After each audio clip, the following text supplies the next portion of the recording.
제17장. 예수께서 이 말씀을 하시고 눈을 들어 하늘을 우러러 이르시되,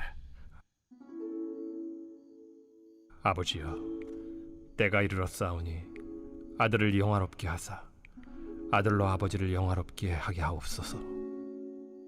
아버지께서 아들에게 주신 모든 사람에게 영생을 주게 하시려고 만민을 다스리는 권세를 아들에게 주셨음이로소이다.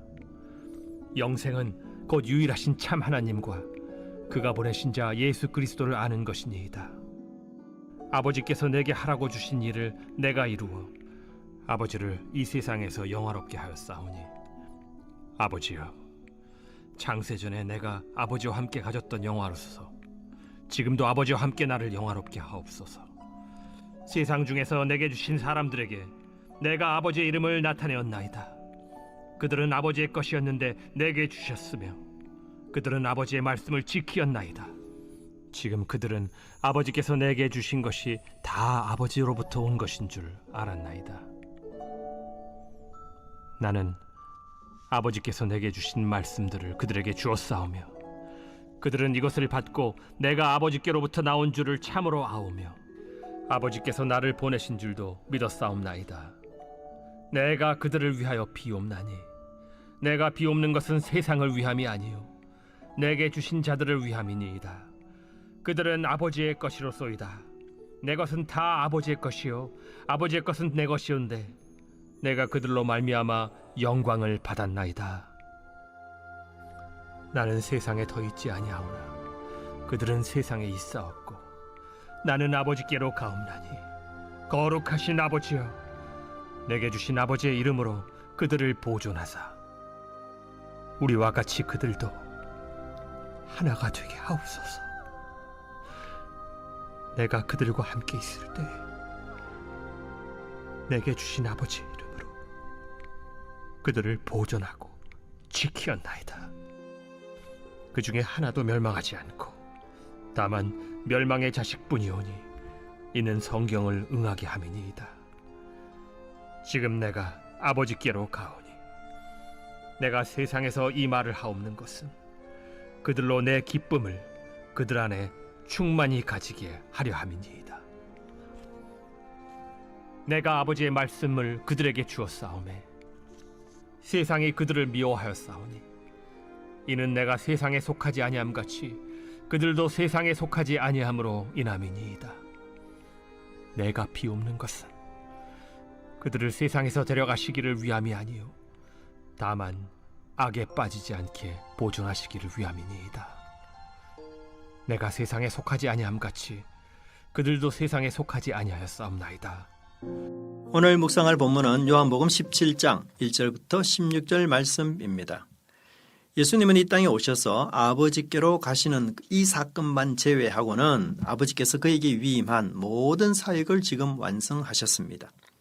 이제 남은 유일한 일은 십자가의 죽음을 통해 아버지의 영광을 드러내는 일이었습니다. 예수님은 이러한 사건을 이제 앞에 두고 1절부터 8절은 자신을 위한 기도, 그리고 9절부터 19절에서는 제자들과 제자들 후에 믿게 될 성도들을 위한 기도를 이제 20절부터 26절에서 하셨습니다. 1절은 예수님의 기도 자세를 눈을 들어 하늘을 우러러보는 것으로 설명하는데 11장 41절에도 예수님이 이런 자세로 기도하셨음을 말씀하고 있습니다. 그 기도의 내용은 십자가의 죽음의 때가 가까웠고 이 일을 통하여 아들과 아버지가 영광을 받게 해달라고 하십니다. 사실 요한복음 안에서 예수님은 자주 아버지께 이름을 영화롭게 해달라고 기도하셨습니다. 12장 28절은 이러한 예수님의 기도에 하나님의 응답을 기록하고 있는데요. 이에 하늘에서 소리가 나서 이르되 내가 이미 영광스럽게 하였고 또다시 영광스럽게 하리라 하시니. 그렇다면 예수님의 십자가가 왜 아들과 아버지께 영광이 되는 일일까요? 공관복음서에서는 이 십자가를 고난으로 묘사하지만 요한은 영광으로 묘사하고 그래서 겟세마네 동산의 기도를 기록하지 않고 있습니다. 영광이라는 말은 하나님의 속성이 나타날 때에 사용되는 표현입니다. 그렇다면 십자가에서는 어떤 하나님의 속성이 드러났을까요? 그것은 죄인을 위한 최고 최대의 그리고 유일한 사랑이며 죽음을 넘어서는 사랑, 즉 영생을 주는 사건이었기 때문입니다. 그래서 요한은 인자가 들리는 이 사건을 영생과 연결하여 설명합니다. 요한복음 3장 14절에 모세가 광야에서 뱀을 든 것 같이 인자도 들려야 하리니 이는 그를 믿는 자마다 영생을 얻게 하려 하심이니라. 역시 2절에서 바로 영생의 말씀을 하고 있습니다. 십자가를 통한 영광의 사건은 제자들에게 영생을 주는 것임을 설명하고 있습니다. 결국 영생은 하나님의 아들의 죽음을 담보로만 가능한 것이었습니다. 나사로를 살리시는 11장의 표적은 10장에서 예수께서 선한 목자로서 양을 위해 목숨을 버리는 교훈을 실천한 것입니다. 그렇다면 영생은 무엇일까요? 문자 그대로 영원히 사는 것일까요? 그렇다면 지옥에 있는 사람들도 영원히 살기 때문에 영생한다라고 말할 수 있을까요? 그렇지 않습니다. 그러므로 영생은 물량적 생명보다는 새로운 생명, 하늘의 생명, 즉 예수님의 통치를 받는 것이라고 말할 수 있습니다. 그래서 2절에서는 영생과 만민을 다스리는 권세를 연결시키고 있습니다. 사실 부활하신 예수님은 하늘 보좌에서 만물을 통치하는 권세를 받으셨습니다. 아담과 하와의 죄는 하나님의 통치를 거부하고 사단의 통치, 욕망의 지배받으면서 발생했습니다. 그러므로 영생은 이제 하나님의 영광을 계시하신 예수님의 통치를 받으며 살아가는 것으로 설명할 수 있겠죠. 즉 영생은 죽은 후에 경험하는 삶이기도 하지만 동시에 이 땅을 살아가면서 경험하는 것입니다. 하나님과 동행하는 삶이며 의로운 말씀의 통치를 따르는 삶인 것입니다.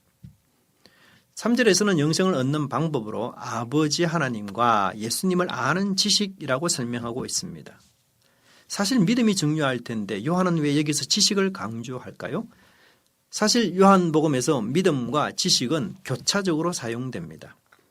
8절에서 내가 아버지께로부터 나온 줄을 참으로 아오며 아버지께서 나를 보내신 줄도 믿었사옵나이다 라고 말씀하여 암과 믿음을 교차적으로 사용하고 있는 것이죠. 그렇기 때문에 안다는 말은 믿고 신뢰하고 순종한다는 의미가 있습니다. 그런데 3절은 단순히 구약의 쉐마에서 말씀하시는 유일하신 참 하나님뿐 아니라 그 하나님을 대리자로 보내신 예수님을 알고 믿는 것, 이것이 바로 영생이라고 설명합니다. 이는 명백히 예수님을 하나님의 아들로 인정하지 않고 믿지 않았던 유대인들을 겨냥한 설명입니다. 예수님은 4절에서 일과 사역을 통해서 하나님을 계시하셨습니다. 그리고 6절에서는 하나님의 뜻, 즉 말씀을 통해 하나님을 계시하셨습니다. 유대인들은 예수님의 사역도 예수님의 말씀도 믿지 않았을 뿐 아니라 도리어 예수님을 죽이려고 시도했던 것입니다. 결국 유대인들은 유일하신 참 하나님을 거부하는 엄청난 잘못을 저지르고 만 것입니다. 유대인의 입장에서 이것은 역설이며 어처구니 없으며 심히 당황스러운 일입니다. 그 이유가 도대체 뭘까요? 그들이 결국 자기 영광을 추구하며 자기를 사랑했기 때문이라고 예수님은 설명하고 있습니다. 종교로 포장하고 경건으로 위장하지만 자기 영광을 구하는 자는 결코 영생을 누릴 수 없습니다. 그러나 양들은 목자의 음성을 분별하며 그 목자를 따라갑니다. 양들은 6절의 말씀처럼 예수님이 전한 아버지의 말씀을 지키는 자들이며 예수님의 계시가 하나님으로부터 온 것을 알고 믿고 순종한 자들인 것입니다. 하나님은 구약에서부터 끊임없이 선지자들을 보내셔서 자신의 뜻을 전달하였습니다. 성경과 제도, 제사장 등을 통해서도 계시하셨습니다만 그들은 하나님을 결코 완전히 계시할 수는 없었습니다. 이제 때가 되어 하나님은 아들 예수님을 통하여 완전히 계시하셨습니다. 그 이유는 오직 아들 예수님만 아버지와 함께 계셨다가 아버지께로부터 나온 분이기 때문입니다. 하지만 유대인들은 이를 거부하였고 세상은 적대적이었습니다. 마침내 세상과 유대인들은 하나가 되어 연합하여 예수님을 죽이고 말았습니다. 예수님을 아는 자는 자신의 욕망대로 살 수 없습니다. 예수님을 믿는 자는 순종의 길을 가는 자입니다. 예수님을 사랑하는 자는 이기주의자가 될 수 없습니다. 자기 영광을 추구하려는 고집과 아집을 버려야 양이 될 수 있습니다. 9절 이하에서 예수님은 제자들을 위해 기도하십니다. 제자들을 위한 예수님의 기도에서 가장 중심적인 내용은 그들을 보존해 달라라는 것입니다. 11절, 12절, 15절에서 언급되고 있습니다.